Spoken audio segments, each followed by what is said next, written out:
course book. And in today's session, we're going to take you on a walkthrough for a sample unit of this level, level B1. And hopefully by the end of this session, you will have um, a little bit more understanding, perhaps, of why the book is designed like that, why certain activities come before certain activities, and what's the point of the order of the activities that are in the book. The objectives of the book, we're going to go through them, but I'm sure the objectives are everything that we'd like to achieve as teachers. I'm Ola Refaat with you today, and I'll be happy to be talking to you for the next hour. Feel free to type in the chat box down here any questions that you have, any thoughts, comments, feelings. I'd be happy to chat with you, interact with you. Once I start sharing my screen, I will not be able to see the meeting anymore, but I will come back in from time to time to check the chat box for any questions and comments. Also, I'd like to highlight that this session is not about how to use the digital of the book. However, at the end of the meeting, I'll give you the links in the chat box to some very useful tutorials on YouTube on how to use the digital, how to set up your institution, how to create classes and homework, use the assessment feature, where to access all of your digital resources, which are huge for this course. Great deal of resources, great amount of them. But this session is not about that. This is about methodology, the methodology of the book, the theory behind it, why the activities are designed like that, and what does the book achieve to aspire to help you achieve. So if you haven't done the digital part, look at the videos, look at these tutorials, and talk to your Macmillan representative or Macmillan consultant so they can help you set up your institution for the digital piece. Also, at the end of the session, I post in a link to some very useful training videos done by the author where you can attend online and get your certificates. So I think it's time for us to start. This meeting will be recorded and you will be sent the recording after the session. So I'll start sharing my screen now and I will not be able to see the chat box anymore. Okay.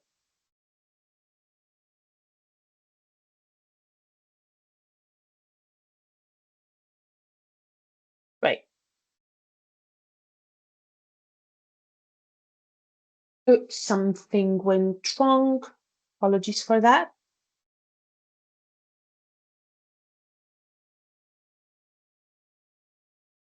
Just 1 second.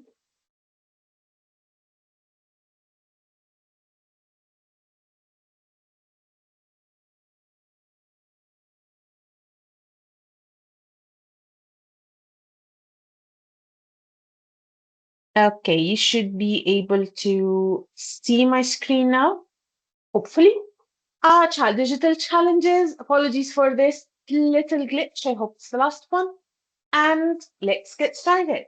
So this session is about actually setting up your classroom for success. And what success looks like from one teacher to another, it can be very different, can look very different. But in broad lines, they are almost the same. So if we step into our teacher's point of view, this is an example of a teacher. This is most of us, really. Most of us, especially when we are trying to learn about a new course book, we're joining a training session, we're looking for our own professional development. We feel inspired, and our drive for teaching is our love of the English language and our passion to share this wisdom, to share all this knowledge. Most teachers that I talk to are really innovative. They want to make a difference. They enjoy sharing wisdom and they enjoy teaching. They are proud to be teachers. This teacher is passionate about building a character and not only knowledge. and he believes that teaching is a sacred mission. All of these thoughts are what drive teacher to um, work really hard. Teachers, I believe that teachers work the hardest, and at the same time, teachers also can look like that. Teachers can be exhausted. They feel sometimes that good ideas don't work. The students of today, especially teenagers are difficult to deal with. They look for the easy options, they look for the easy ways out, and they're just not bothered. This teacher feels the need to cover the syllabus, I need to cover the vocabulary, grammar, reading, and writing. I need to prepare the students for the exam. I'm not enjoying the classroom time. I had a bad meeting with a parent. I don't have time to prepare all of these wonderful things that I want to do. I'm just not in the mood. I'm demotivated. I'm exhausted. And actually, we all as educators, we feel like that. And to tell you the truth, this here is not the minority of our time. This is the majority of the time. The majority of the time we feel like that because we're human. And the idea is this person exists because you exist. This person is a part of you. And challenges of everyday life, feeling tired, feeling exhausted, the day is too long, the weather is too hot. I'm just not feeling like being innovative today. A lot of times this happens, and we see this all the time. We see this all the time, and teachers often feel guilty for being like that. But what I'm trying to say here is that it's okay to feel like that. This is normal. What we're aiming for, what this person here should aim for, is to prepare things for this person, to build good habits. And hopefully, a good book can help you do that just by following a certain sequence and by establishing some rules in the classroom.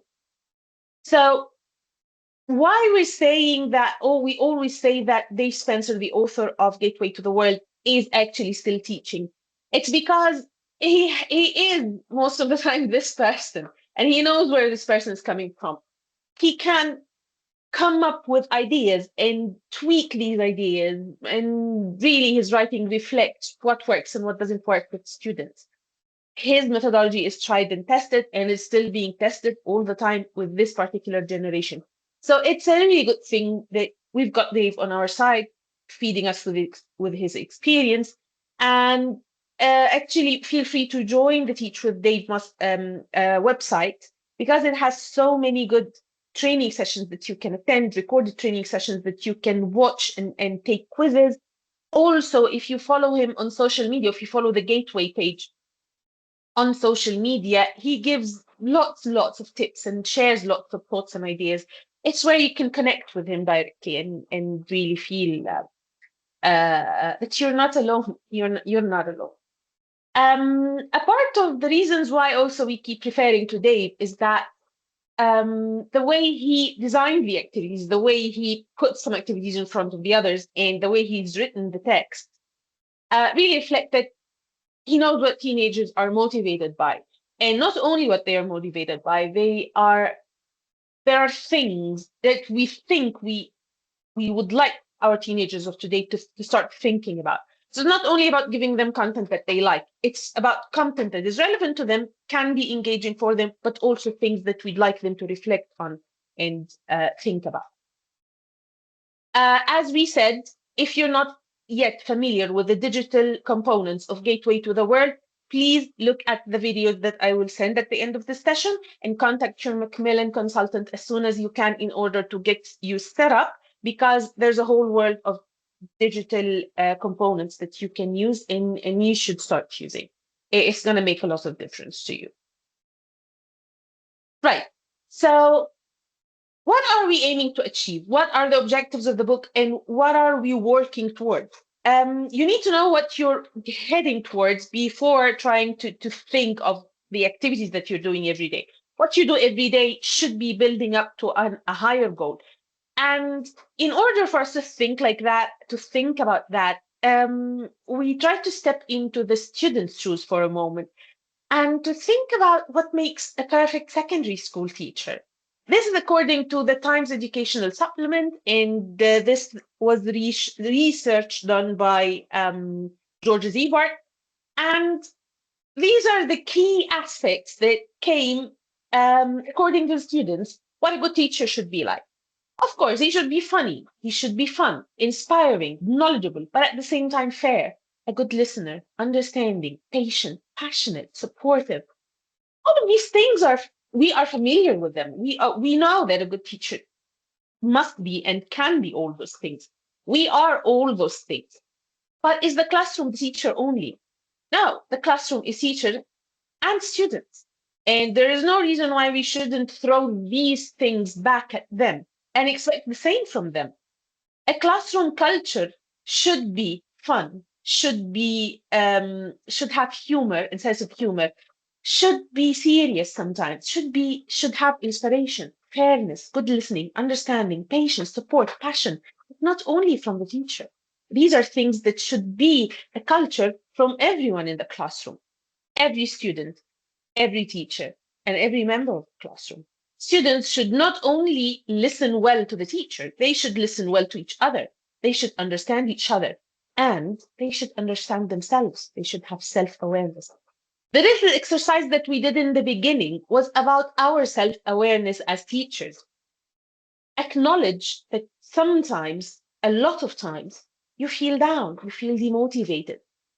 But if you're aware of that, you will be able to work around it and you'll be able to not feel so guilty, not go into spiraling into the I'm a bad teacher. Why can't I work? Why can't I be a good teacher? It's about the awareness that these feelings exist, these feelings happen, and we need to work around that, building things a little bit by bit, in order to achieve everything that we'd like to achieve and feel good about ourselves, feel good about our classroom. So self-awareness is something that the book is actually designed to help the students achieve, as we will see in a minute. So let's classify these words into steps. So we all would like for our students to achieve the knowledge. The knowledge is, well, the knowledge of language, the knowledge of grammar, the knowledge of how to read and write, the knowledge of how to speak, how to listen, topics. We would like them to achieve that. This is what we're here for. This is what the syllabus says. And this is what will come in the exam. This is what we'd like to equip our students with in order for them to succeed in life. But knowledge will not happen if the students are not inspired. And students will not be inspired if they don't feel something personal about what's being taught to them. And personalization will not happen if this is not the attitude of the classroom. So actually, these are not extras. So a lot of teachers would say, yes, we will work on knowledge. And if we have time, we'd inspire them. If we have more time, we'd think about fairness and good listening and good behaviors. And if there's time, we can add some fun to it. But actually, it works the other way around. These are teenagers. These are not adults. We were teenagers at the time, and they are very different from us. They need to be engaged and they need to be motivated. So engagement entails this part. Attitude in the classroom is all about these attributes and personalization. And there's no reason why the teacher himself cannot be personal about things, cannot share parts of himself, as we will see in the discussions of the student's book, how teachers can convey their opinion to. At this age, students will be able to differentiate between a right and wrong answer and a sharing of opinions. They should not feel intimidated to share an opinion if it's different from the teacher's. So it's okay for the teacher to share a part of themselves, share something personal about themselves, because it will encourage the students to do the same. And then thinking and learning will happen. So engagement, attitude, thinking, and learning. And if we look at attitude,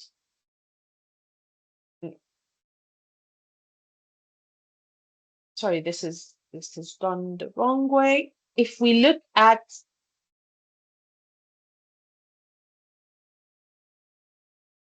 Yes, attitude. These are aspects of what is called social and emotional learning syllabus that is embedded in the book. You will find it in the scope and sequence. You will find it in a section called learning profile and great thinkers, great learners, where all of these characteristics, all of these attitudes are tackled and are touched upon within these topics: self-management, social awareness, relationship building, responsible decision making, and self-awareness.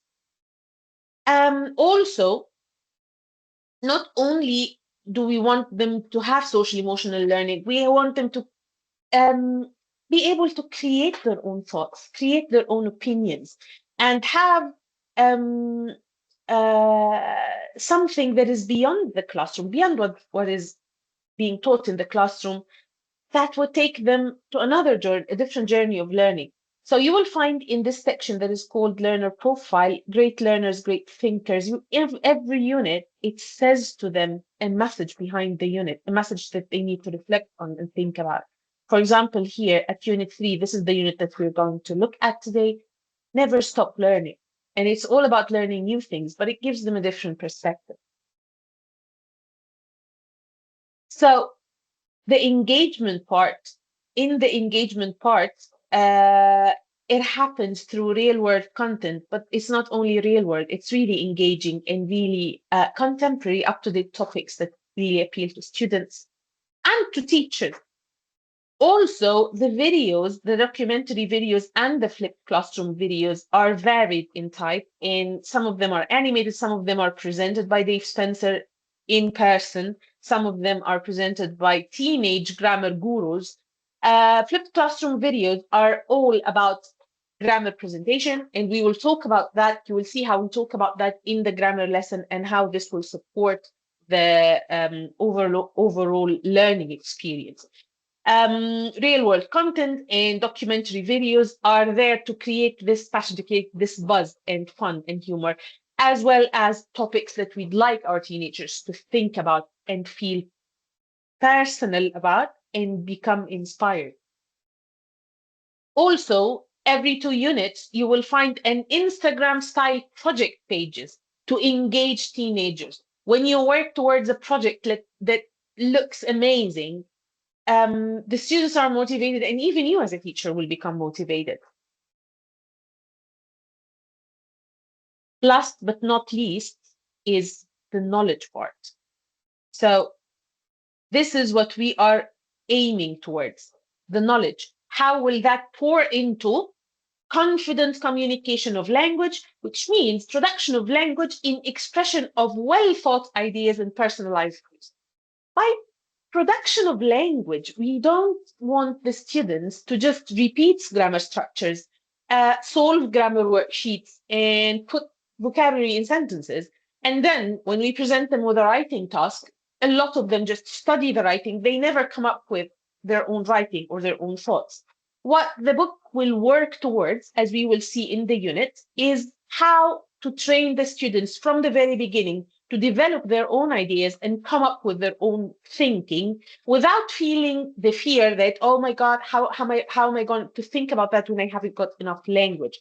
So thoughts come first and then language brings in more thought. So these are the outcomes: writing an article and um, uh, also this is the same unit, so this is an article as well, and speaking about um, grammar, speaking about vocabulary, use it, don't lose it, all of these learning outcomes, along with critical thinking. In your opinion, do you think they should add new words like the ones in the text to the English dictionaries? We will explore that together in the unit as we go through.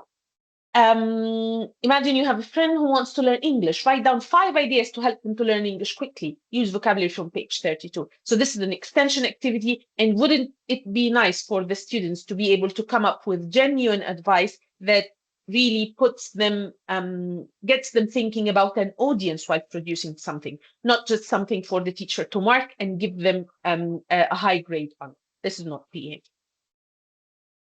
This is the project that we were talking about, and it is a little bit, it takes it a little bit extra. How English words are used in your language, how words from your language are used in English. So it's a kind of research, and they would design this project in any way that they like.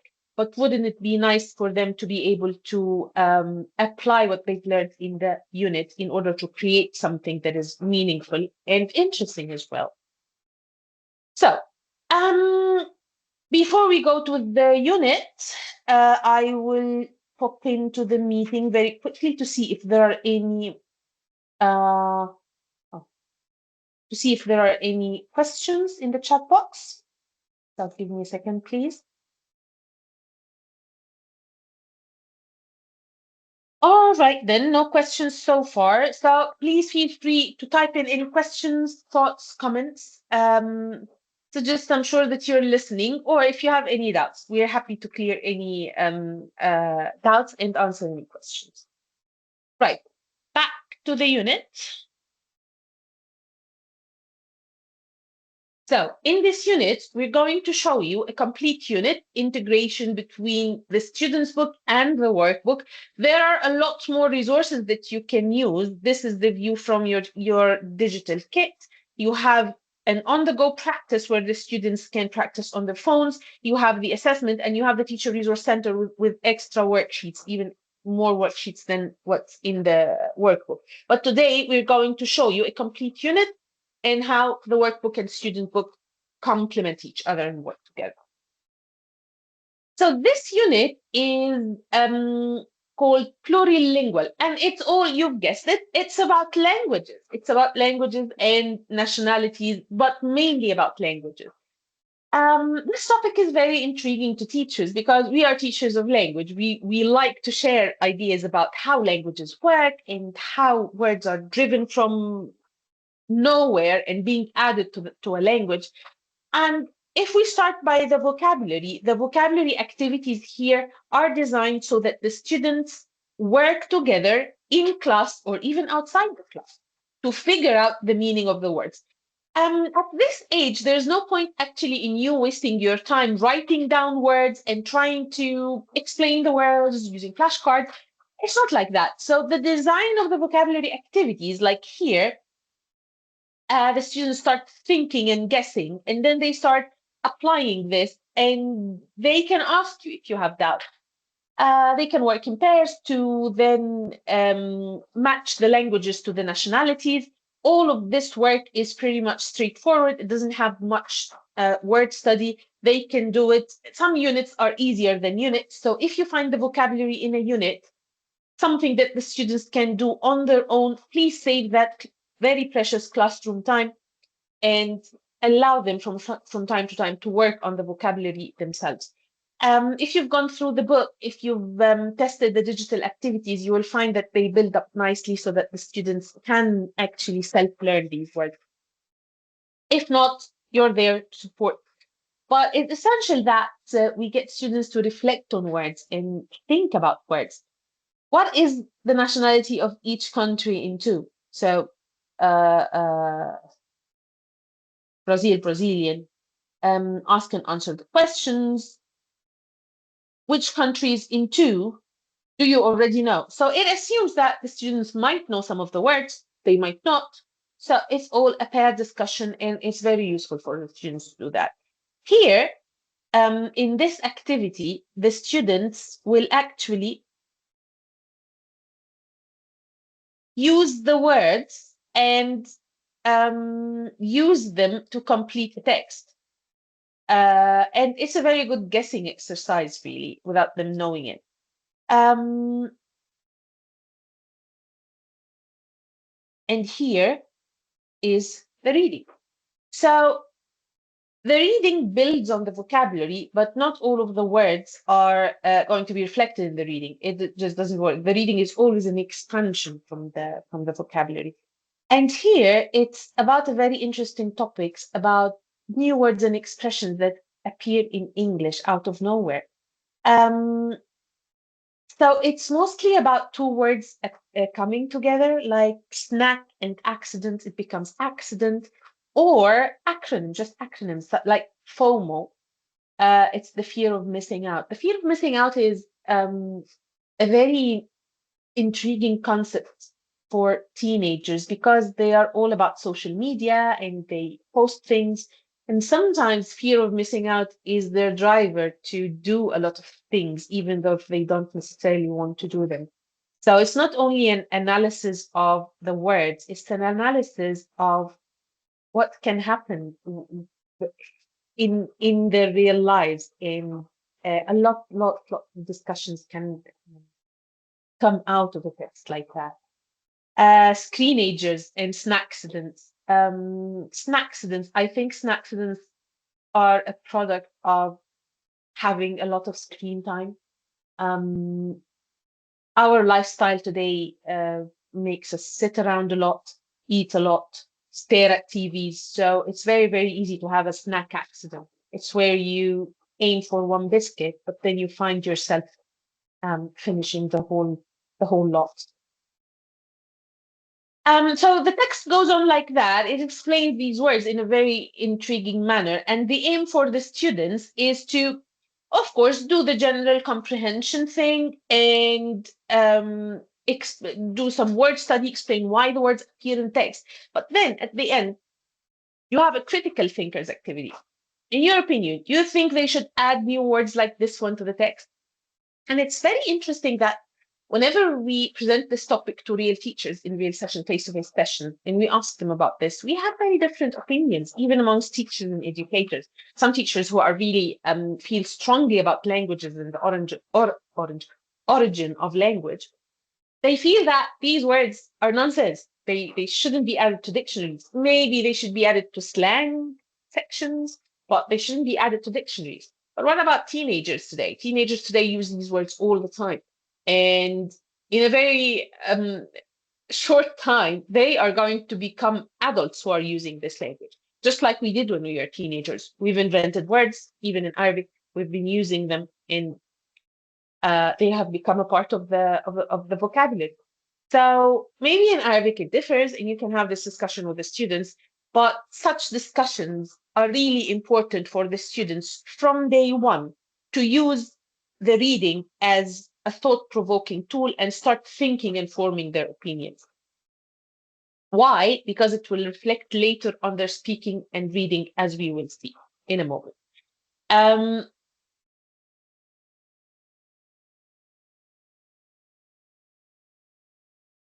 The vocabulary activities in the workbook are divided, just like any activities in the workbook. You might have noticed that you have 1-star, 2-star, 3-star activities. These activities are a direct practice to the vocabulary, and they can be used independently from the teacher. Maybe the extension you can do it in class, because sometimes a lot of teachers do the basics in class and the extension they leave it to the students. While it should be the other way around. The basics they can do independently without you, but the extension that entails a lot of thought, using a dictionary, choose the correct alternatives. This might be done in class, so the teacher is there to support. 1-star, 2-star, 3 stars indicates the level of challenge that this activity requires. And it is a good both scaffolding and differentiation tool. Scaffolding in terms of helping students gradually do more challenging activities. So this means that this student is going to do all three. Differentiation means that some students might not have the ability yet to reach for level 3, the 3 stars. They might stop at 1. And it actually helps you as a teacher to create a minimum for these students. And in digital, you will have the capability to divide your classroom into subgroups where you can send different types of homework for each group. So if you have a group that you know are still not yet at the level of the rest of the students, you need to set up a minimum for them. You need to give them something at their level, but at the same time to give you a guide not to go too easy on them, too hard on them. So this actually might help. This can help you. And a lot of times also, a lot of you teachers, you create your own quizzes and your own worksheets, your own work These might serve as a guide to you on the level of challenge and what is required for certain types of students. This does not mean that these students are always going to remain at star one, a one-star activity. That's not what we're saying. But sometimes in the beginning, they would stop at one, but then gradually they will become more confident and can do two or even three-star activities. So it's the workbook is designed like that to help you, and it's really worth looking at and studying a bit. Going back to the student's book, and let's talk a little bit about grammar and flipped classroom. If you think about flipped classroom, what is meant by flipped classroom? Um, Flipped classroom is when we turn the classroom upside down. So the teaching is not done in the classroom. Actually, the practice is done in the classroom, but the teaching is done for the students to explore at home. And the reason we're doing this is three reasons actually. The first reason is students have the capability nowadays to go on YouTube and look for tutorials to help them learn things. A lot of teenagers do that, almost all of them. And this is based on research, really. They use tutorial all the time. So there's no reason why not they can use the same idea to learn something basic as the basic grammar rule. We're not saying that we're going to teach them something really complicated, just only the basics. We give them the basics, they learn it, they do a very simple, straightforward activity at a very low level, and then they come to you where you use your very precious classroom time for practice.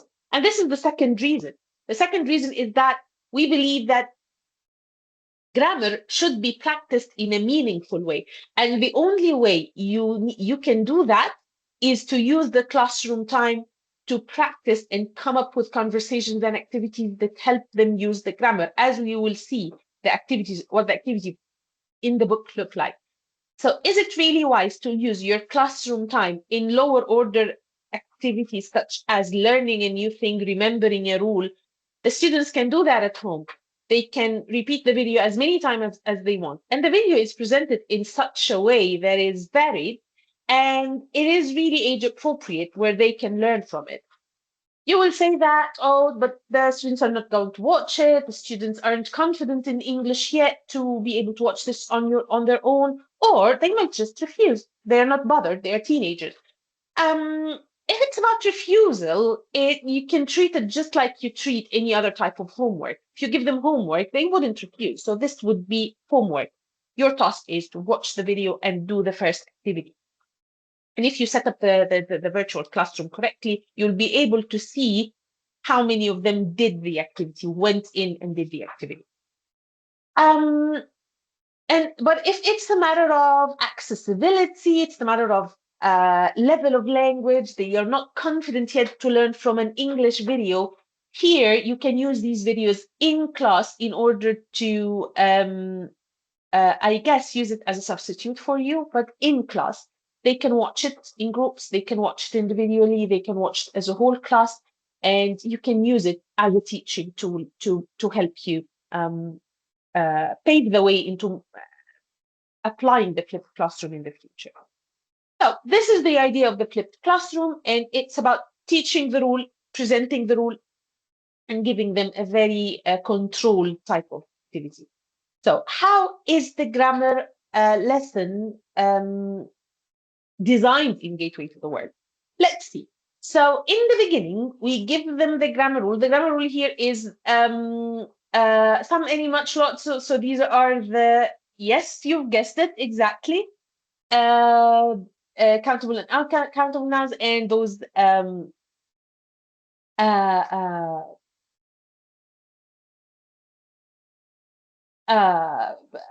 quantifiers. And here we are presenting them in context with a total focus on meaning. So they have been presented, you've guessed that, they have been presented in the reading text. You will find them in the reading text a lot. So we want the students to have exposure to them, but not thinking about them at all at this point. They are using them in the reading and in some of the these activities right here, but thinking about meaning. Here we start to draw their attention on the form. And let me tell you that the focus on form is temporary. They need to study the form right now and they need to think about it, but it's temporary because we are going to drag them back to the meaningful practice as the unit progresses. So look at that. Which words and phrases do we use with plural countable nouns? They come up with the rule. This is what the flipped classroom video looks like.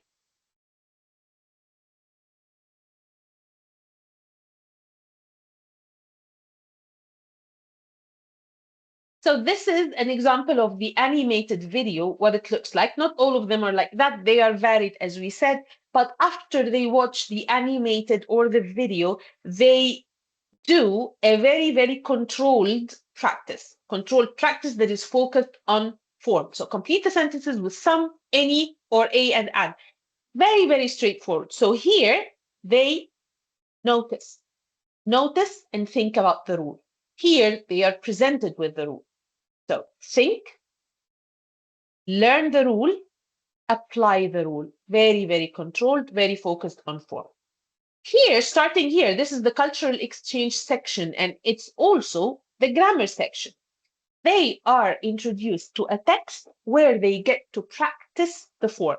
Here, the focus is on form or meaning. We'd say both, because this is a text that they are going to read and learn something from, reflect on, but at the same time, they are focused on, oh, is it much or many? Oh, so this is what they're doing. Is it some or any? Oh, we're talking about expressions, so so they are thinking about form. They are not totally thinking about meaning right here, but gradually we're dragging them to meaning. Look at this one here. Complete the sentences about your language with these words. You may complete each sentence with 2 or 3 different ideas.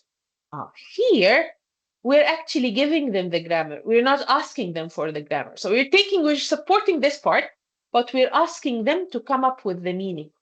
The focus here has shifted from form to meaning.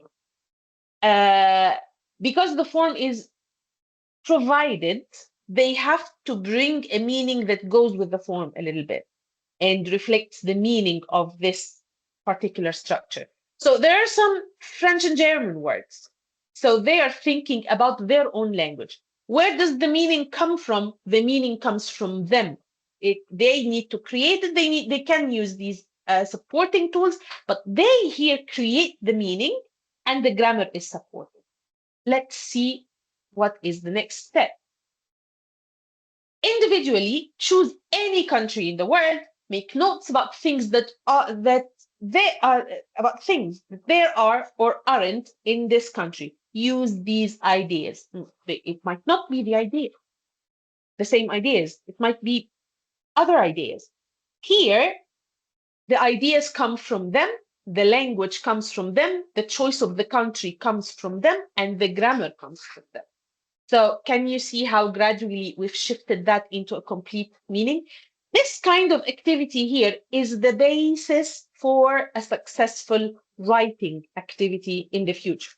Not in the far future, it's the future of the unit. So when you work with teenagers, and I have seen this a lot, I have seen a lot of teenage students who struggle with writing, really.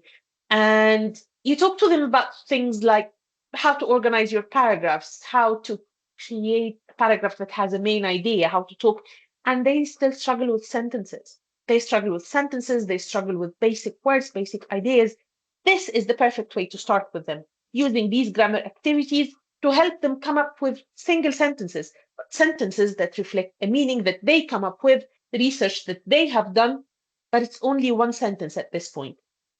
Believe me, if you do this grammar practice that is personalized and meaningful, this way, you will take a lot of pressure off of them when it's time for writing, because they all pour into the writing task very, very nicely, as we will see. Here is an extension to the grammar point, and it tells them the difference between a few, a little versus few and little. Um, Here, um, can you notice something about these sentences? There are few or a few or lots of people in China. Grammatically, all of these options are correct. But here we tell them choose the correct alternative to make sentences that are grammatically correct and true. So they are not, we have moved away from just focusing on producing the correct grammar, but we want them to produce a true sentence. And the information, they need to find it. So there's little, a few, lots of water in the Sahara. So here, there are some options that are not grammatically correct. So they rule those out, but then they need to figure out which one makes the sentence true. These kind of activities you will find a lot in the book. And I hope now you understand why they are written like that. They are written like that to help students focus sometimes on form, sometimes on meaning, but combine both to come up with sentences that are true. Here, complete the sentences with true information about you. So here, this becomes personal, and we're telling them what to use. Use defining relative clauses. Um, the idea is, what do we care about more? Generating their ideas and using the grammar to express those ideas about themselves, or just tricking them with trying to find the correct form all the time. There's nothing wrong with giving them the form to use. There's nothing wrong with supporting that. It doesn't always have to say, choose the correct tense, and they need to only think about grammar, only think about tenses.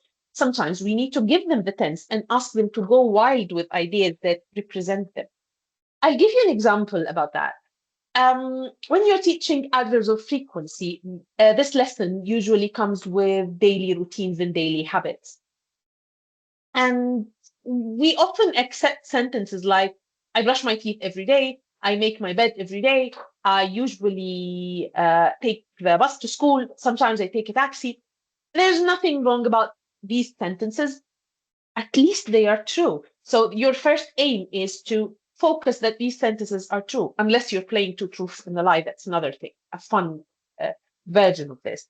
But at least the sentences are true. But a, an even more effective variation of this activity is that turn around to your partner and tell them three things that you're trying to do in order to achieve something.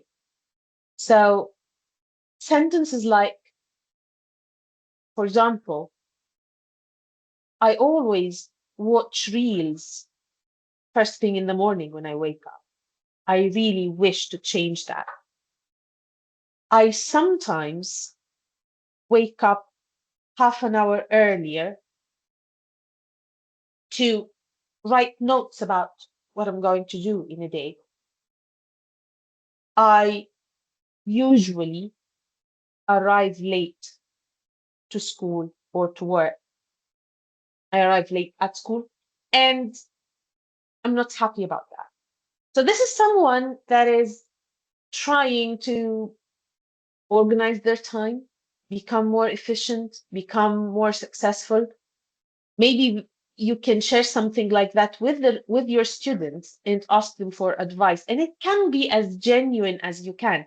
At least the sentences that are using are trying to tell something beyond just sentences. When it comes to a writing task about what they are trying to achieve, maybe it can help them organize their paragraphs better. Maybe it's something that they have achieved, and what they do every day is helping them do that. Maybe someone has succeeded to become more fit and or achieve better results in the sports. So I always do 100 push-ups, not 100, I guess, 30 push-ups in the morning before breakfast. I always eat a healthy breakfast. I sometimes go running if I have time. So things like that that say something about the grammar rather than meaningless grammar utterances that are just focused on saying a correct sentence, so the teacher is happy. So these grammar activities are really helpful in helping students generate ideas, think about meaning, practice form with support. We can support the form until they are confident enough. And if you ask me, this is what grammar practice should look like, and this is what we should focus on instead of giving them tricky sentences to solve, and they lead to nothing at the end.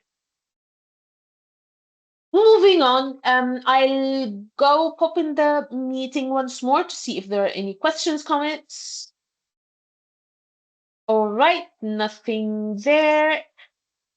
Good. I hope you're still listening, and let's go back to the PowerPoint.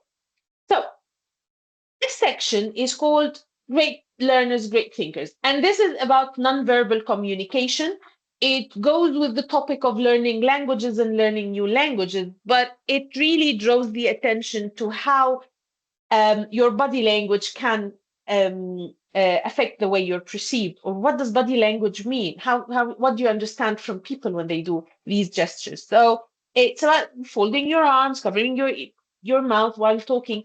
And these topics are really interesting for teenagers and gets them thinking about the topic.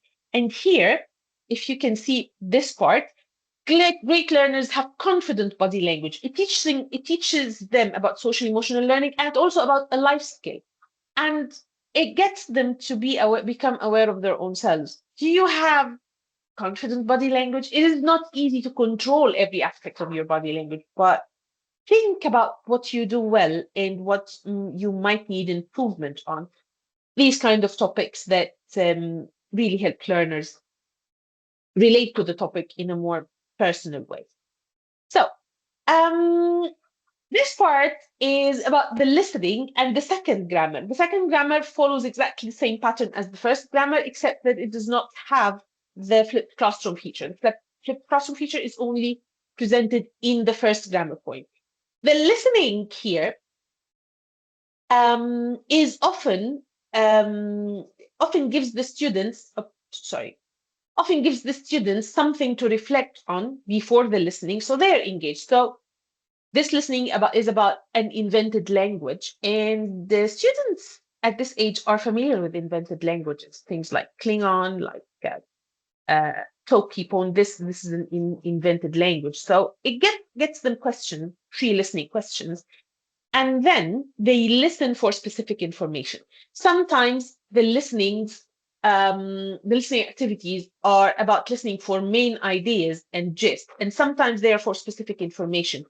There's a very specific reason why they are listening. They are either listening to answer questions, they are listening to verify guesses. And in this particular lesson, the listening here is for specific information. Then they look back and check their guesses. Where could you find the answers? If the listening does not answer their questions, where could they find the answers? And again, a critical thinking activity. In your opinion, is it useful to learn a language that nobody speaks? It's a language that comes in movies. Some of the students might think it's cool. Why not? Why not have a language that nobody speaks that I can speak with my friends? It's interesting, the answers that you might get from students. Here, the second grammar point, again, it gives them the rule. They complete the rule themselves, and then they engage in a whole reading text about Star Trek and another invented language, but where they get to fill in some grammar. So we are still here in a grammar lesson, but see how it drags them back to meaning. And then compare your sentences with a partner, and they get to say, like we saw in the other activity, they get to say sentences about themselves. So here, complete the sentences with true information about you. Use defining relative clauses. Listening and speaking and writing are the productive skills that are, we're not saying they are the most important or we find them more important, but they are actually the evidence that these students have internalized the language and have reached a stage where they can produce it confidently to express something that they want to tell us. Let's see how they are staged and how they draw on what we've covered so far in the vocabulary and grammar. So the function here is asking for information. And here we give them a thought-provoking question to help them generate their ideas. So the ideas come first. We always get them to think about their own ideas, their own opinions, what is it that they are going to say in the task. Which city or country would you like to study in and why? What factors are important in choosing a language center to study it? Make a list. At this point, they are using writing as a preparation tool for generating ideas and for speaking. There's nothing wrong with that. Writing helps them get focused. It gives them perspective and gives them this breathing time. Ideas here come before technique, come before the speaking tools. The vocabulary that they have been taught will help them generate these ideas. They can go back to the vocabulary and grammar sections to get ideas. They can go back to the reading to get ideas. But as long as they are generating ideas that mean something to them, let them do whatever they need to do. So they are making a list, generating ideas, and then they are going to listening to a model and analyze this model. So which city? They're going to listen to a student asking for information about language center, and they are going to ask the student, does the student ask about any of the factors that you thought of in activity 1? Which ones? So it's linking the model to their own thoughts. And it's okay if they are different. It is absolutely fine if they are different. After that, we start giving them the tool, the speaking bank, useful expressions for checking understanding. So these things they learn as chunks and they get to repeat. If we see that the model here, they get a written model as well, and they start analyzing it. They start putting the dialogue in order, all of these things to help them make sense of a dialogue and in order for them to create one and role play it. And then they get the role play. So if you can see here, most of the grammar is reflected in this. This is the kind of topic that has been reflected in the grammar. And if they have done enough work on the grammar and the vocabulary, they should find this relatively easy. And if they have spent time in the critical thinking activities, they should find this relatively easy. So these are the speaking tools right there. And this here is the task. Do this role play using questions in 4 and the speaking bank to help you. This is what the speaking looks like in the activity book. And it's also classified sorted into categories, 1 star, 2 stars, 3 stars. And there is a special focus here on pronunciation. And if you work with the digital book, you will find that these provide the answers for the students. So the pronunciation check is very easy to use, it shouldn't take time, but it's very, very interesting for the students to learn things about stress, intonation, and you will find some of these answers surprising. Even us as teachers learn a lot from it. So aspects like pronunciation, and then they are going to put the dialogue in order, analyze it, same thing, generating ideas, then analyzing a model, and then producing something. So think of all the questions you want to ask about the classes, use the useful expression for checking understanding, practice asking the questions if possible, record yourself. This here is preparation for this final task. So you might want to do the activity book first in the speaking and then move back to the student's book because it pours directly into that. So it only makes sense that they do some quiet thinking before doing a role play with in the classroom with pairs. Okay, so moving on to the writing, it follows the same pattern. So we present them with a topic, we give them an activity aimed at generating ideas. How many languages do you speak? What languages? So write and tell us about your language learning experiences. Look at the advert, discuss your answers to the 3 questions in the notice. Here, we're not teaching them about how to write, we're telling them, think about what you would say. So generating their own ideas comes first. And then we give them the main focus, which is the paragraph. The article is not divided into paragraphs. Read it again and divide it into 3 paragraphs. What is each paragraph about? This will help them classify their thoughts into chunks. And this should go into this paragraph, this should go into this paragraph, this should go into this paragraph. We will see that the activity book also does a lot of preparation work in that regards. So it might be a good idea to start the writing with the activity book rather than the student's book. Here, analyzing a model, we give them a model, but this model right here is not into paragraphs. So they read the model and then they compare.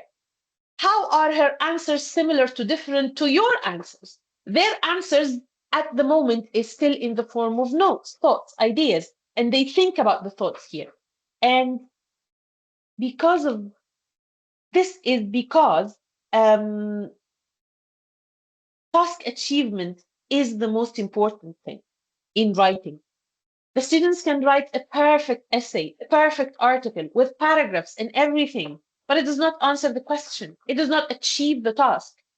It can have zero grammatical mistakes, zero spelling mistakes, uses lots and lots of wide range of vocabulary, but does it answer the question? Does it achieve the task? B, is it genuine? Does it reflect what the students really think and want to say? Or is it something that they have put together just to succeed in the exam? This is the task. And here, this is the checklist. And the first part here that they should check for content. Check that you have answered the specific question and done everything that appears in the task. Think about these things. Is it easy to understand your ideas and opinions? How have you given reasons or examples to illustrate your ideas? Have you used correct number of words? So have they achieved the task or not? And then thinking about style and paragraph organizations and punctuation, all of these are important. They are a part of the checklist, but the first one is the content. Let's look at how the activity book, the workbook, prepares students for that. So it gives them an example right here, but with a very clear paragraph analysis. So, and it gives them some tips. Start with an introduction, use expression. It actually breaks things down and gives them some tips in order for them to achieve this task. So this is about organizing paragraphs. 3 good reasons for learning a foreign language. So this is the task, developing writing and article. And then this here is continuing of analysis of the article, the example, the model article. Here on this page right here, this is where we give them the task, write an article about why it's a good idea to learn English, give 3 reasons, write about 190 words. This is the task. And then we help them generate ideas right here. So they brainstorm, they create their ideas. They can do this outside the book, really. It doesn't have to be inside the book. They can do this outside the book. And here we give them some tips. Use this paragraph plan in your article. Paragraph 1, it should say this, paragraph 2. So we give them a plan in order to train them on how to do that. Then they need to follow up with the task. So as we said, it's a good idea to start with the activity book, with the workbook, then move back to the task in the student's book, because they will have practiced a lot and they will have nailed down, hopefully, the paragraph organization. And because they have worked a lot on the grammar and vocabulary and the reading and the topic of the unit, they should find composing sentences easy. A very good tip is to look at the writing task and actually ask them to come up with sentences while practicing vocabulary and grammar, come up with sentences that they might use in the writing. They are generating their own ideas, but give them a little preview, give them a little push. to use the grammar that they have learned, but they are not going to just use this grammar. They are going to use a lot more. They are going to use grammar from what they've learned before. But it is useful sometimes for you as a teacher to look at the writing and speaking and pick some of the sentences that students might make use from the grammar in this unit and insert that into a meaningful grammar practice. So when they're practicing grammar, they are doing just one sentence, but these sentences will build up very nicely in this lesson. The book already does that for you at times. If you want to expand it, it is always, always a good idea.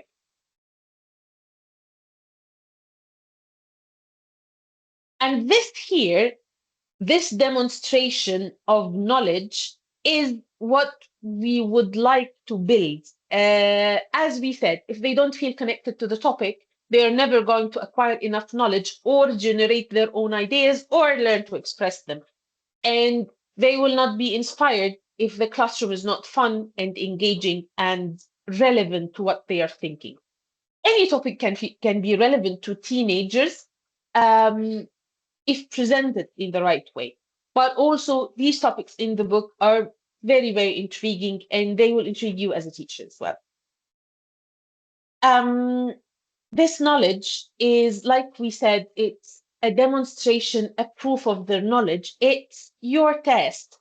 And we are preparing students for the school test. We're not going to deny that. A test and assessment is the reason why we take decisions about students. And what is not being assessed is not really worth teaching, right? You need assessment, you need to assess. And school exams are one thing. And this right here, the exam preparation, these are for Cambridge exams, really. If your students plan to sit Cambridge exams, they can use these sections to familiarize them with the type of questions that would appear in these international exams. But not all students sit these exams, and there's no reason why we cannot use these sections in or as an additional language practice or as exam practice for them if they are going to go sit the IELTS exam, for example, years and years later. And also, the exam practice might give us as teachers some ideas on how to create our own exam. What is the priority? What is the most important thing that we need to put in an exam? What is the level of difficulty in the writing and in the speaking? What is the criteria? What these exams look like can inspire us to create our own exams. Of course, we have our own specifications, we have our own way of doing exams, but sometimes we test aspects of grammar and vocabulary with really, really high levels of difficulty and challenge that are not needed, that are not going to reflect on the writing and speaking. They're going to make them gurus of grammar. They're going to make them really good at solving tricky grammar rules and stating that we use this when and we use this when, but not necessarily in the functional language and the use of language. And we give less attention in the exams to aspects like listening and writing, for example. So these exam preparation sections in the book might give us some inspiration and some guidance on how exams look like, and maybe we can adjust ours a little bit. Yeah, so we have, I think, reached the end of the presentation. This here is a Kahoot activity. Kahoot activities exist in Kahoot. If you're familiar with Kahoot and you use it, we have compiled some activities for each unit in Gateway to the World on Kahoot. You can go ahead and enjoy them with your students, or you can assign them as homework if you feel you need even more digital practice. This here is a trial, but you can take it live, you can play with it live in the classroom, or you can assign it at home. So here, this is a true or false. Konnichiwa means hello in Japanese. So it's true, I think. No, it's wrong. So I've got nowhere. If you're familiar with Kahoot, you will see what I mean. You will understand what I mean.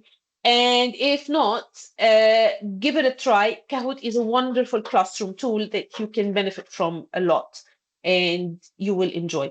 You will find the Kahoot activities on the Macmillan website, and you can find them directly on Kahoot as well. So this was the end of the slides. I'll go back to the meeting right now, see if there are any questions. So we haven't got any questions so far. This means that either you have been listening and everything is fine, which is good news, or you've had a long day and you don't feel like asking us questions at the moment. That's absolutely fine. That's okay. If you have any questions later on, you can always come back to your Macmillan consultant. You can always come back to us, email us, join the Macmillan Academy. And even better, you can ask Dave if you join his social media campaigns, social media pages on the Gateway to the World Facebook page. As promised, we've run over for like 6 minutes, but as promised, I'm going to stop sharing the screen now and give you the links that I promised you. Let's see. So these links right here are for the tutorials of the digital.